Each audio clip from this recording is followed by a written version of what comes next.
మల్లేష్ అన్న పొద్దుగాలనే పోయి 10,000 పర్సులు వేసుకొని వచ్చిండు. ఆల్రెడీ పూజ కూడా అయిపోయింది. జోరుగా తిరుగుతాండు. రామక్కకు సుతా 4-5 వేలు ఫాయిదా అయిందట.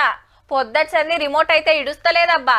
పక్కింటి పార్వతక్క కూడా ఓ 1000 రూపాయలు లాభం సంపాదించినట్టే. అగో వస్తువులు కొంటే పైకం ఖర్చు అవుతుంది, ఉల్టా మిలుగుడేంది లాభమేంది అంటుండ్రా. చూడండి మరి.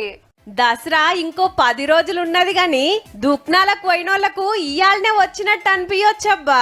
కార్ల కాంచి కంప్యూటర్ల దాకా, బైకుల కాంచి బట్టల దాకా, టీవీల కాంచి స్టీల్ సామాన్ దాకా ఏది కొన్నా నిన్నటికి ఆల్టికి మస్తు తగ్గినాయి రేట్లు.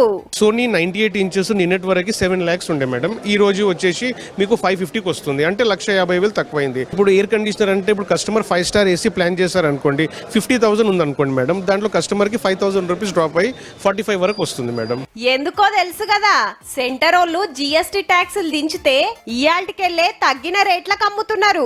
100కి 28 రూపాయలు ట్యాక్స్ పడ్డ వస్తువులు 18 రూపాయలకు దిగితే 10 రూపాయలు ఫాయిదా.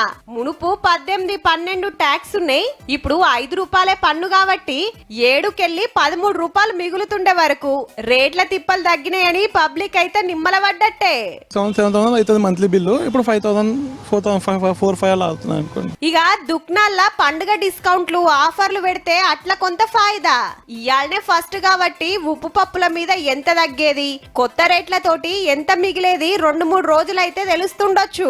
పేదలకు ఫాయిదా చేస్తానికే ట్యాక్సులు దించినం, ఖర్చులు మస్తు తగ్గినాయని ప్రధాని సార్ అంటే 8 ఏండ్ల సంది బగ్గనే గుంజిండ్రు. పెట్రోలు, మందు, కరెంటు ఎందుకు GSTలకు దేరని ప్రశ్నించిండ్రు కాంగ్రెస్ పార్టోళ్ళు. उससे देश के लोगों को 2.5 लाख करोड़ रुपए से ज्यादा की बचत होगी। 8 साल उन्होंने ये माना नहीं और आज एक त्योहार के माफिक मना रहे हैं। 8 साल देरी हो गई है. ఏ ముచ్చటెట్లున్నా రేట్లు తగ్గినందుకైతే పబ్లిక్ ఖుషీల్నే ఉన్నారు.